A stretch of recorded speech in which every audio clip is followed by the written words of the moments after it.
చాలా ఎక్కువైంది, లోపలికి పద. సరిగ్గా చెప్పారు, చాలా ఎక్కువైంది రాఘవ్.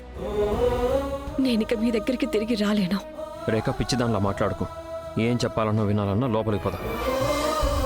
నాకేం వినాలని లేదు, అర్థం చేసుకోవాలని లేదు. ఎందుకంటే అర్థం చేసుకోవాలనుకుంటే ఆ వ్యక్తి మౌనాన్ని కూడా అర్థం చేసుకోగలుగుతారు.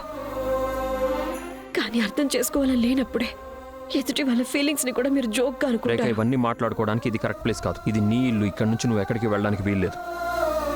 మీరు నా మీద మీ బలాన్ని చూపించి నా సామాన్లు అయితే లాక్కోవచ్చు, కానీ నా నిర్ణయాన్ని అయితే మార్చలేరు రాఘవ్.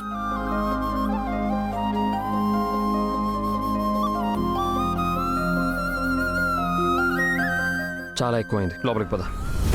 మీరేమనుకుంటున్నారు రాఘవ్? నేనేమైనా మీ వస్తువునా? మీకెప్పుడు కావాలనుకుంటే అప్పుడు నన్ను మీ ఇంట్లో డెకరేట్ చేసుకోవడానికి, అవసరం లేనప్పుడు బయట పారేయడానికి? లేదు, నేను రేఖా చౌదరిని.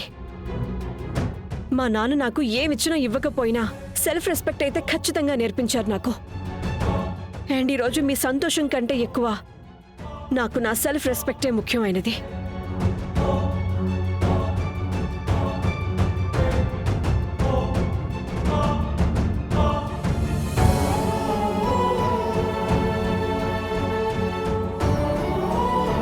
రేఖ, రేఖ ప్లీజ్ ఇలా చేయకు.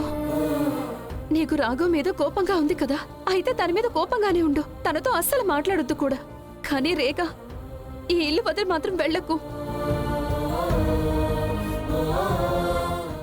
ఆంటీ చెప్పింది నిజమే రేఖ. రాఘవ్ అన్నయ్య కోపం కరెక్ట్ కాదు.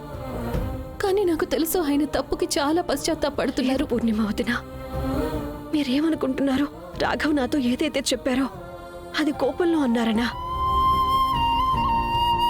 మీరాయన్ని మీ అన్నయ్య అనుకుంటున్నారు కదా, అందుకే మీ కళ్ళకి ఆయన మీదున్న ప్రేమ కప్పిస్తుంది.